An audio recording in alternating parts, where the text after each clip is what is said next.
What is going on, everybody, and welcome back to the channel. Today I just wanted to talk about and give my thoughts on the Xbox Developer Direct that we saw on Thursday. Saw a couple of games, obviously 3 we knew about, and then a couple more we didn't know about. So I just want to give my quick thoughts, a shorter video on what I thought about those games, some info that you might need to know if you haven't heard about what was shown at the show, and we'll just get into it. And we're going to get back onto a decently regular schedule this week. Hopefully a couple of videos are coming your way, so get back into that. And without further ado, let's jump into the video.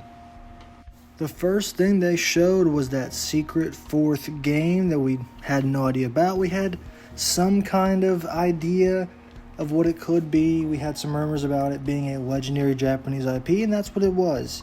It ended up being Ninja Gaiden 4, coming from Team Ninja in collaboration with Platinum Games. Japanese games, IPs, are not really my forte. I haven't really played a whole lot of them. Resident Evil, if you can count that from Capcom. I'm not really sure what you could consider Japanese IP, but Ninja Gaiden 4 looked really cool. Looks like they're going with some kind of futuristic cyberpunk aesthetic and atmosphere. Looks like they're kind of taking it in a new direction that way with 2 different playable protagonists. I don't know anything about Ninja Gaiden. I'd heard of it before, and I actually booted up the first game. It was on Game Pass. All 3 games are on there. And I played the first chapter, and I really enjoyed it. It felt really good.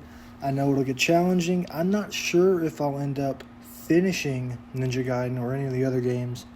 But cool that the fans of that franchise, I think it's been a minute since Ninja Gaiden has really been a thing and had a new game, so it's cool for those fans that they're now getting the 4th game. So that game is coming out, Ninja Gaiden 4, in fall of 2025. And then we got a surprise 5th game announcement. Team Ninja back to deliver Ninja Gaiden Black 2, or Ninja Gaiden 2 Black. I think that's how you say it. Remake of the 2nd game using Unreal Engine 5. And it shadow dropped. So it dropped on Thursday. So if you have Game Pass, you can go play it right now for free. Or you can buy it. I think it's $50 on Steam. It's on PlayStation as well. So big surprise there. Really cool for the people that want to get into Ninja Gaiden before 4 comes out. And it's a great way to do that. Shadow drop it. It's out now. Not sure if I'll get around to it, but really cool for the fans of Ninja Gaiden. So we got Ninja Gaiden 4 coming in fall 2025, and then Ninja Gaiden 2 Black shadow dropped. It's out right now. You can go play it right now. So then we move into Compulsion Games, the developers of South of Midnight. A lot of people were saying that they could have organized the show a little better, coming off of Ninja Gaiden going into South of Midnight. Kind of put South of Midnight in a tough spot, but it is what it is. The game still, I think, showed really well. I think what they're doing very well over at Compulsion with this game is the art style, atmosphere. The game looks really good with what they're going for, and I think it could be a hidden gem if done right. We'll have to see how it turns out. It looked pretty good. It looked like a smaller, maybe 7, 8, 9, 10 hour game. So nothing like big budget or anything like that. But the one thing I'm worried about with South of Midnight is the story. Hopefully, based on what the story premise they give us, it was super basic. Basically, the main character Hazel has her mother swept away in a hurricane, and now she has to go find her. That was the basic premise, and I'm like, okay, we'll see how that goes. It sounds pretty basic. Hopefully, they can build on that, but that's the only thing I'm worried about. I think, obviously, like I said, the art style, not knocking it out of the park. And combat looks solid. Nothing crazy. Hopefully, it's a little bit better than what we see. I'm hoping it's not just solid, but good to great. Maybe there's something in there we didn't see that can improve it and make it look a little bit better and feel a little bit better to play. But enemy design, boss fights, they're knocking the art style out of the park. So I'm excited for South of Midnight. This game is dropping onto Xbox Game Pass day 1, April 8th of this year. So not too long to wait, just a little bit over 2 months away from this game. Very excited about South of Midnight. Next stop is Sandfall Interactive, the studio that is making Clair Obscur Expedition 33. I thought this game showed really well. When we first saw it last year at the Xbox Showcase, I thought it looked really, really good. Turn-based RPG, crazy good graphics, art style was off the charts. I mean, it really looked fantastic. A lot of people are saying it, and it's kind of true. It looks like a fake game, but it's not.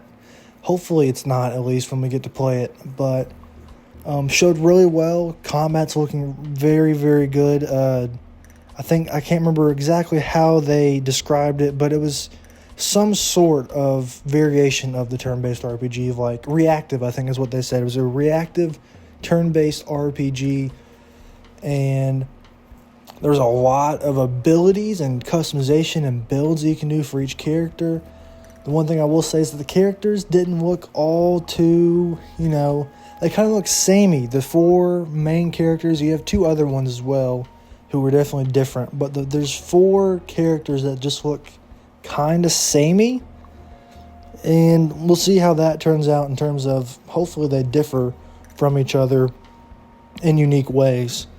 But the combat looks fantastic, the world looks fantastic, the story concept is just 10 out of 10, and hopefully they can nail whatever they're going for with this story.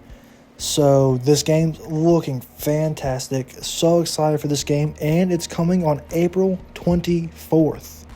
So just a couple of weeks after South of Midnight, we're going to get our hands on this game. Apparently it's going to be about 25 to 30 hours. There's going to be secrets.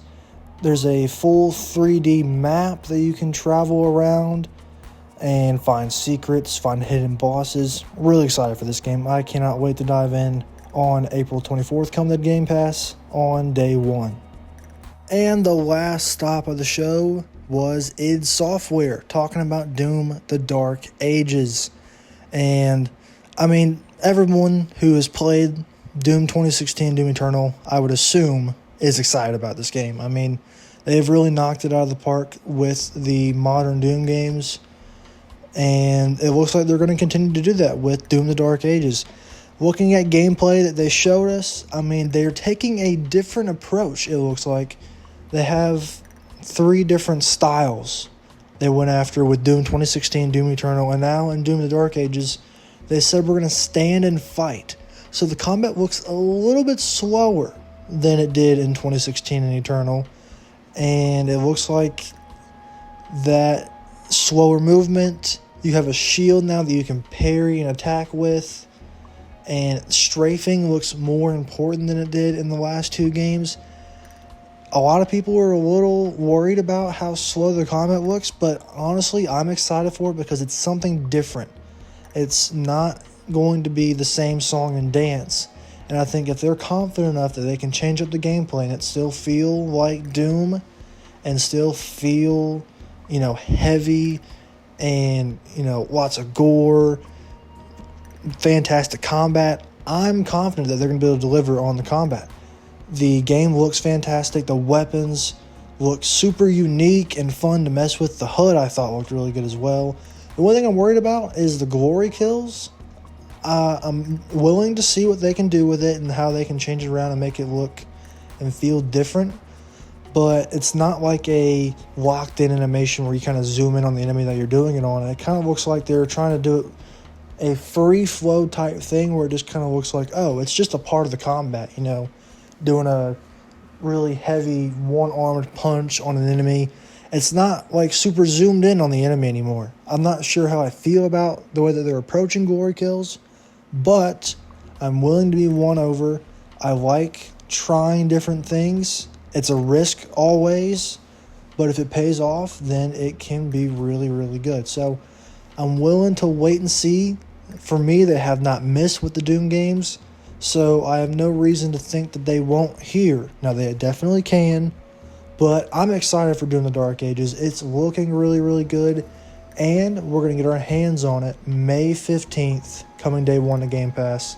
So all of these games, except for Ninja Gaiden 4, are filling out the first half of the year for Xbox. So very exciting. We're going to get our hands on Doom of the Dark Ages on May 15th. So that'll be it for the video. I just want to give my quick thoughts and opinions on what we saw from the Developer Direct. I thought it was a fantastic show. Definitely the best version of the Developer Direct that we've seen. Really fleshing out the first half of the year for Xbox, and we still have more to come, hopefully with Fable and The Outer Worlds. So just want to give my quick thoughts and opinions on that. I want to try to make these events, try to make content for them a bit more than I did with Developer Direct. Some stuff happened, so I wasn't really able to make what I wanted to with this, but we'll have more throughout the year. Hopefully some state of plays, maybe even some Nintendo Directs. Who knows what we'll talk about, but I'm excited for what the year has in store. It's going to be a great year for games. It's a great year and a great time to be involved and interested in the gaming industry. So that'll be it for the video. Thank you guys for watching. Stay tuned for more, and I'll see you later.